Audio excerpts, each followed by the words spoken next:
Европската комисија има целосна поддршка за процесот на проширување и отварање преговори со Северна Македонија, сублимира вишата подпредседателка за Европа од Центарот за стратегиски и меѓународни студии Хедер Конли.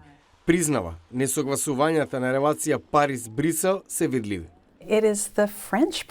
Француската перспектива во моментов е ЕУ перспектива и има несогласувања меѓу Париз и Брисел околу тоа прашање.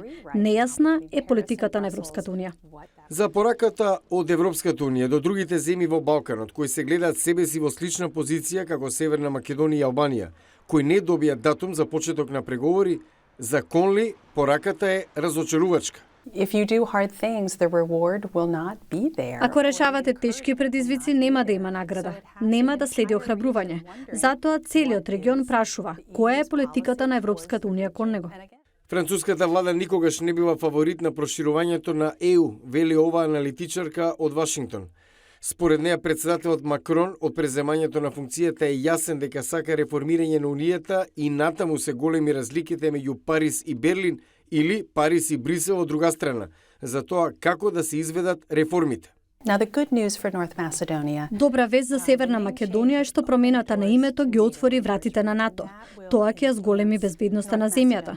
Но НАТО не може да биде замена за членството во Европската унија. Се надевам дека ова е пауза и од Европската унија ќе го рестартира процесот на проширување.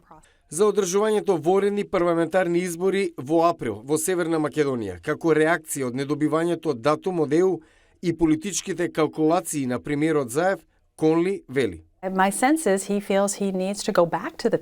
Сметам дека чувствува дека сака повторно да побара поддршка од народот по неуспешниот обид за почеток на преговори со Европската унија и да праша дали ја поддржувате мојата визија за еднината на земјата или сакате друга визија.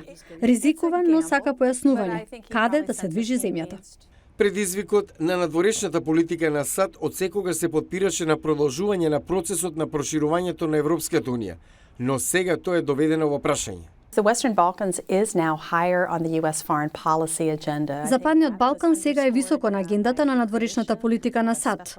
Тоа се гледа со креирањето на позицијата специјален представник за Балканот Метју Палмер. Администрацијата на Трамп назначи специјален председателски пратеник за Србија и Косово, амбасадорот на САД во Германија Ричард Гренел.